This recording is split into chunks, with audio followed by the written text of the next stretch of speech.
Peu de choses dans la vie ont un impact aussi profond que la présence constante d'une véritable amitié. Surtout après 60 ans, lorsque beaucoup sont confrontés à des changements de routine, des pertes, voire des moments de solitude, retrouver un ami de longue date peut être comme retrouver une partie oubliée de soi-même. La science confirme ce que le cœur sait déjà. Entretenir des liens affectifs sains peut apporter de réels bénéfices pour la santé, comparables à ceux de nombreux traitements.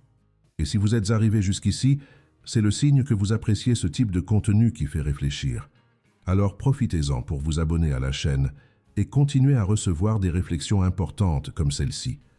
Car plus le temps passe, plus nous réalisons que la vie n'est pas faite de choses, mais de personnes. Et ces personnes, lorsqu'elles restent à nos côtés pendant des décennies, deviennent de véritables piliers de notre bien-être physique, émotionnel et même mental. Avez-vous déjà remarqué comment parler avec un vieil ami peut soulager des douleurs, calmer des angoisses et même ramener cette joie simple qui semblait oubliée? Il y a une raison à cela.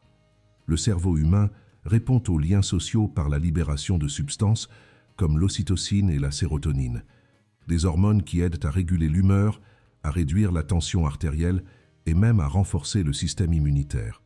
Cela signifie qu'un après-midi de bonne rire ou un appel sincère peut avoir un effet aussi puissant qu'un médicament prescrit. Mais, contrairement aux comprimés, les amitiés n'ont pas d'effet secondaire. Au contraire, elles renforcent notre essence et nous rappellent qui nous avons été et qui nous sommes encore. Quand on a plus de 60 ans, maintenir ce type de connexion n'est pas un luxe, c'est une nécessité silencieuse, mais vitale. Avec le temps, beaucoup croient que la santé se résume à des examens, des consultations médicales et des régimes stricts. Mais la médecine moderne a montré que les facteurs émotionnels sont aussi importants que les physiques. Une vie sociale active après 60 ans peut prévenir le déclin cognitif, retarder l'apparition de maladies dégénératives et même réduire le risque de mort prématurée. Et vous savez quoi d'autre? Les amis qui partagent des souvenirs, des histoires et des complicités construisent un réseau de soutien invisible qui accueille, écoute et comprend. C'est un échange sans obligation, où le simple fait d'être présent est déjà suffisant. Ce réseau, lorsqu'il est cultivé avec affection et constance, devient l'un des plus grands boucliers contre l'isolement. Un problème sérieux et silencieux chez les personnes âgées, qui souvent ne savent pas comment demander de la compagnie, mais en ont désespérément besoin. À 60 ans, beaucoup ont déjà affronté des pertes difficiles, d'être chers, de la routine du travail, de la vitalité du corps. Et c'est justement dans ce contexte que les amitiés anciennes montrent leur véritable valeur. Contrairement aux relations nouvelles, qui sont encore en train de se former, les vieux amis connaissent nos silences, nos gestes et même les peurs que nous évitons de mentionner. Ils apportent la sensation de continuité, que tout n'a pas changé. C'est puissant. Quand on s'assoit pour parler avec quelqu'un qui vous connaît depuis l'époque où tout était différent, c'est comme rentrer à la maison. Cette sensation d'appartenance, d'être vu et compris sans effort, est quelque chose de rare et de précieux.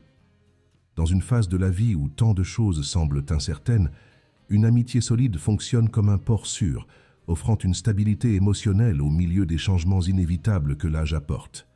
Et contrairement à ce que beaucoup pensent, il n'est pas nécessaire de voir ou de parler à un ami tous les jours pour sentir les bienfaits de ce lien.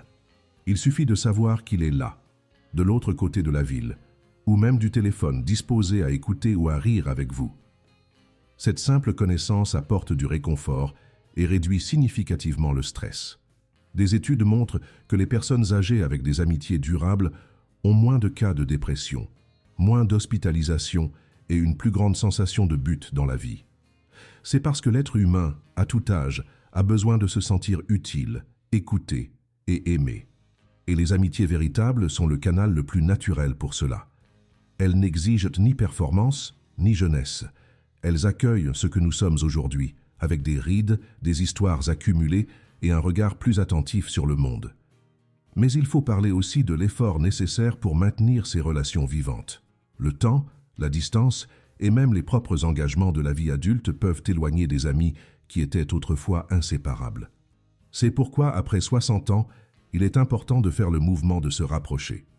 Prendre le téléphone, fixer un rendez-vous pour un café écrire une lettre ou même envoyer un message simple disant que vous vous ennuyez.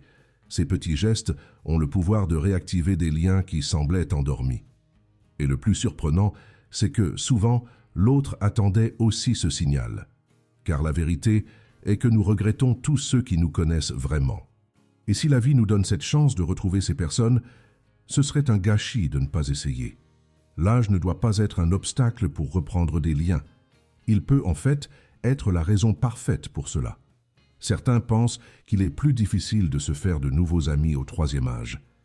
Mais cela ne signifie pas que c'est impossible. Au contraire, cette phase de la vie offre des opportunités uniques pour créer des liens basés sur des affinités réelles et non sur des commodités passagères. Les clubs de lecture, les groupes de marche, les centres communautaires ou même les conversations occasionnelles sur les places et les marchés peuvent être le point de départ pour des amitiés durables. Il faut être ouvert. La disposition à écouter, à s'intéresser à l'autre est souvent le premier pas. Et même s'il n'y a pas une longue histoire partagée, il y a toujours la chance d'en construire une nouvelle. La beauté des amitiés à cet âge, c'est qu'il n'y a plus de temps à perdre avec des masques ou des petits jeux. Les conversations ont tendance à être plus sincères et les liens plus authentiques. Après tout, celui qui arrive à 60 ans ou plus connaît la valeur d'un bon ami. C'est pourquoi une amitié ancienne doit être soignée avec la même attention que l'on prend soin de sa propre santé. Alimenter ce lien avec fréquence, que ce soit avec une rencontre, un appel ou un billet, est aussi important que de prendre les médicaments prescrits ou de maintenir une alimentation équilibrée. Et quand le lien est fort, le bénéfice est mutuel. Les deux côtés se renforcent, s'inspirent et se soutiennent. Dans un monde où les relations sont devenues de plus en plus rapides et jetables, maintenir une amitié véritable au long des décennies est un acte de résistance et de sagesse. Ce n'est pas une question de quantité, mais de qualité. Un seul ami de confiance présent dans les bons et les mauvais moments peut être plus précieux que des dizaines de contacts occasionnels. Et plus le temps passe, plus cela devient clair. Les souvenirs partagés ont aussi un rôle spécial dans ce processus. Se remémorer une promenade ancienne, une situation amusante ou même une difficulté surmontée ensemble, fait que le cerveau revive des sensations positives, aidant à renforcer l'identité personnelle. Cet exercice de mémoire affective est puissant, principalement dans une phase de la vie où beaucoup se sentent invisibles ou oubliés. En parlant avec un vieil ami, nous ne faisons pas que mettre à jour notre vie. Nous réaffirmons aussi que notre histoire importe, que nous avons un passé riche en expériences et que nous avons encore quelque chose à offrir. Se sentir valorisé, écouté et remémoré est quelque chose d'essentiel pour maintenir l'estime de soi élevée. Et une amitié véritable fait cela avec naturel, sans effort, comme si cela faisait partie de la respiration quotidienne. La solitude est l'un des plus grands défis affrontés par ceux qui dépassent les 60 ans. Et elle ne se combat pas uniquement avec des activités ou des distractions. La vraie guérison pour la solitude se trouve dans la qualité des liens humains. Les amitiés anciennes ont le pouvoir de combler des vides qu'aucune autre relation ne peut toucher. Elles apportent avec elles un langage propre, fait de regards, de silence et de mémoire qui dispense d'explications. Dans un monde de plus en plus accéléré et digital, cette connexion analogique, construite au long de décennies, a une valeur incalculable. Et même si la distance physique existe, maintenir le contact avec fréquence est essentiel. Un coup de téléphone hebdomadaire peut faire plus pour la santé émotionnelle que n'importe quelle application. Car à la fin, ce qui importe, ce n'est pas la quantité de mots échangés, mais le combien ils sont vrais. Un autre point qui mérite attention est le combien les amitiés solides aident à la prise de décisions importantes dans cette phase de la vie. Un ami de confiance peut être ce conseiller sensé dans les moments difficiles, celui qui dit ce que vous avez besoin d'entendre et pas seulement ce que vous aimeriez. Après 60 ans, des décisions délicates surgissent sur le logement, les traitements, les finances ou même sur le propre futur. Avoir quelqu'un pour parler de ces sujets avec franchise et empathie fait toute la différence. Il ne s'agit pas seulement d'avoir de la compagnie pour les moments légers, mais aussi pour les lourds. Les amitiés de vérité se montrent à l'heure du défi. Et c'est dans ces moments que nous percevons le combien être entouré par des personnes qui nous connaissent profondément peut alléger la charge émotionnelle et aider à entrevoir des chemins avec plus de clarté. De plus, Maintenir un réseau d'amitié active stimule aussi la curiosité et l'apprentissage continu. Il est commun qu'avec le temps, certaines personnes sentent qu'elles ont déjà vécu tout ce qu'elles avaient à vivre. Mais les amitiés véritables défient cette idée. Un ami peut présenter un nouveau livre, suggérer un cours, inviter à un voyage court ou même enseigner une recette différente. Ces stimulations, pour plus simples qu'elles paraissent, renouvellent l'élan et brisent la routine. Elles fonctionnent comme de petites injections de vitalité qui maintiennent l'esprit ouvert et l'esprit jeune. L'échange constant d'expériences entre amis empêche que la vie entre en pilotage automatique. Et cela est crucial après 60 ans, lorsque le risque de s'isoler ou de s'accommoder est plus grand. Avec un bon ami à côté, chaque jour peut apporter quelque chose de nouveau. Beaucoup de personnes âgées croient que pour avoir déjà vécu tant, il n'y a plus d'espace pour de nouvelles émotions ou connexions. Mais c'est une idée trompeuse. Le cœur humain n'a pas de date de validité et la capacité de se connecter, de s'importer, de rire ensemble, continue vivante tant qu'il y aura volonté. Reprendre une amitié ancienne peut réactiver des émotions endormies, apporter de nouvelles perspectives sur la vie et même améliorer l'humeur de forme durable. Ce sont ces petites joies du quotidien qui alimentent l'âme. Et quand elles sont partagées avec quelqu'un qui a une histoire en commun avec vous, elles deviennent encore plus significatives. Peu importe si cela fait des années depuis le dernier contact. Une rencontre peut être le début d'une nouvelle phase, peut-être plus légère, plus mature et pleine de signification. Après tout, il n'est jamais tard pour reconstruire des ponts. Il est aussi important de souligner que les amitiés anciennes aident à préserver la mémoire émotionnelle et affective. Dans un temps où beaucoup luttent avec des oublis et des difficultés cognitives, parler avec quelqu'un qui connaît notre trajectoire peut amener à la surface des souvenirs qui semblaient perdus.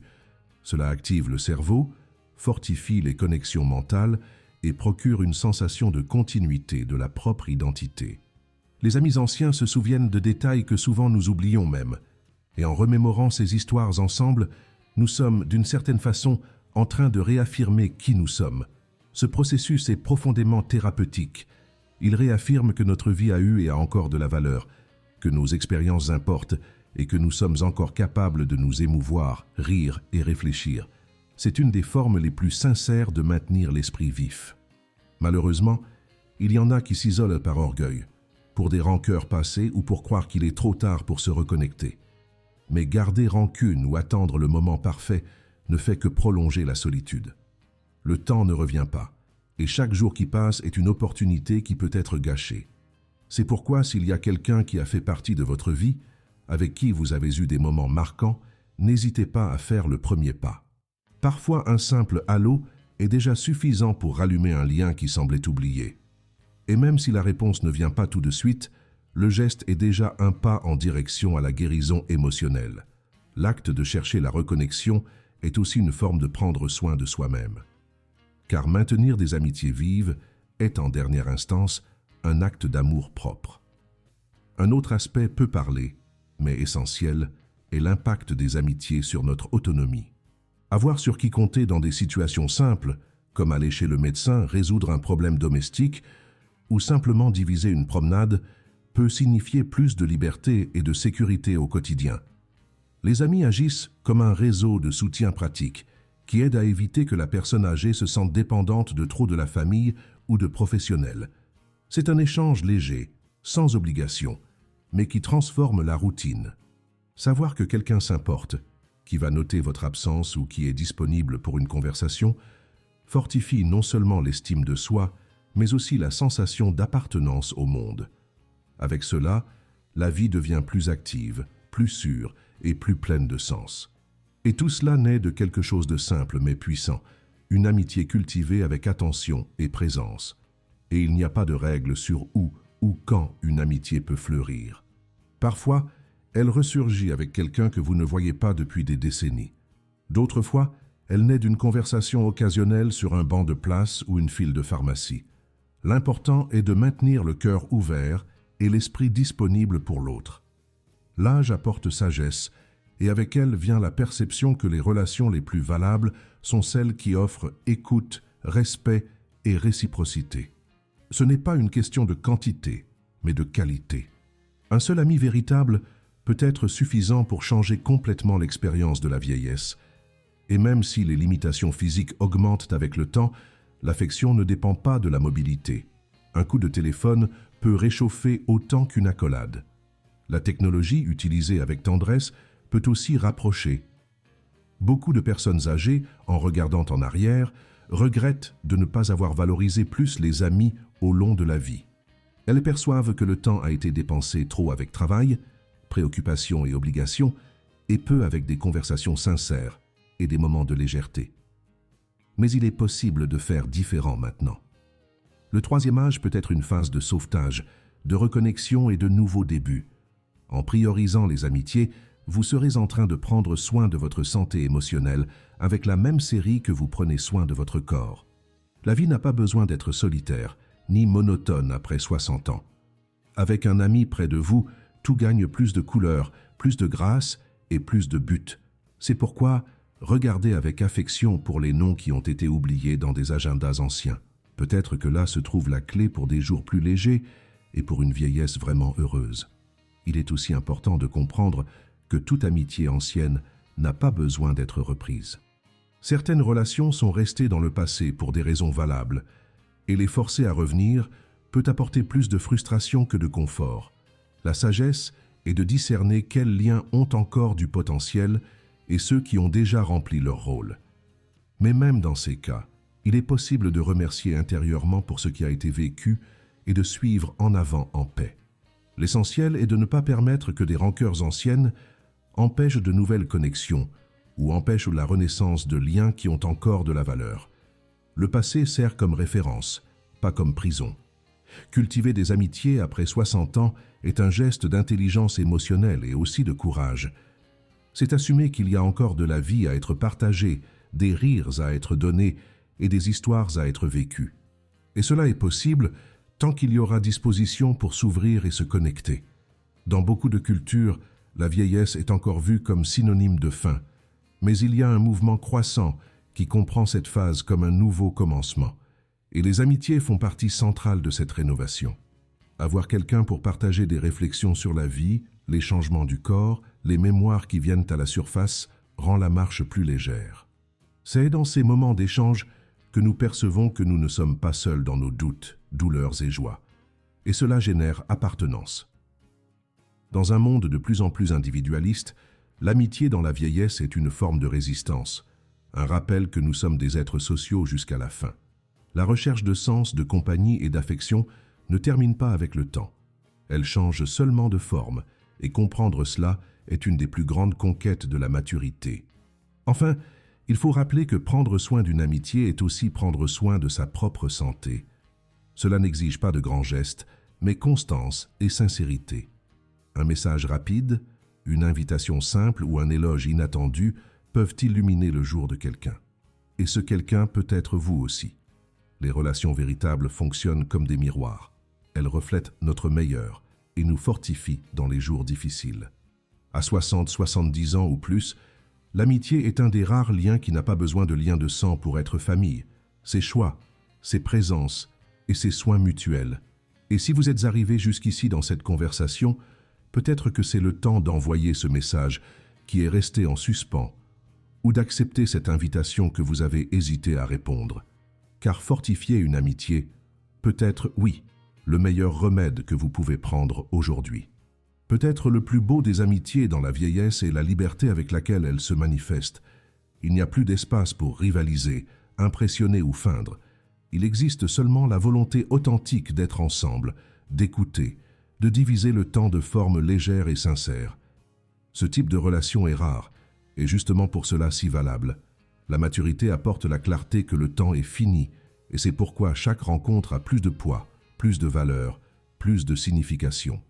Un café partagé, un souvenir sauvé, un silence confortable à côté de celui qui te connaît, sont des gestes simples qui se transforment en mémoire durable. Et c'est dans ce quotidien sans hâte que l'amitié se fortifie, sans redevance, sans pression. Seulement la présence de quelqu'un qui choisit d'être là, même sans avoir besoin. Et cela en soi guérit déjà beaucoup plus qu'on imagine. Au long des années, il est naturel que le cercle d'amitié devienne plus petit. Mais cela n'est pas signe de perte, mais de sélection. Restent ceux qui importent vraiment, qui ont marché ensemble dans différents moments de la vie et qui ont encore quelque chose à offrir et à recevoir. Et cela est précieux. Après tout, plus le temps passe, plus nous comprenons que la qualité vaut beaucoup plus que la quantité. Une amitié véritable à 70 ans peut être plus intense et significative que des dizaines de relations passagères du passé.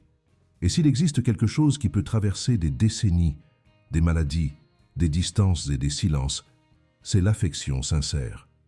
Maintenir cette affection vive est un acte de résistance, d'humanité et d'amour profond pour la vie.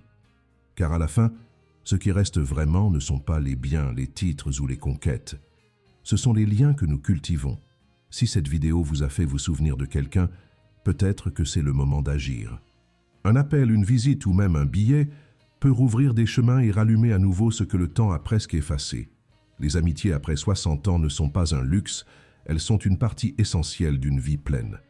Et s'il y a quelque chose qui peut fortifier le corps, l'esprit et l'esprit de forme si puissante, cela vaut la peine d'investir. Si vous croyez en cela, partagez cette vidéo avec quelqu'un qui a besoin d'entendre ces mots. Et si vous ne faites pas encore partie de notre communauté, considérez vous inscrire à la chaîne pour continuer à réfléchir avec nous. Car ici, chaque histoire importe, chaque voix a de l'espace, et chaque amitié peut être le début d'une nouvelle phase. Après tout, bien vivre, c'est aussi savoir avec qui diviser le chemin.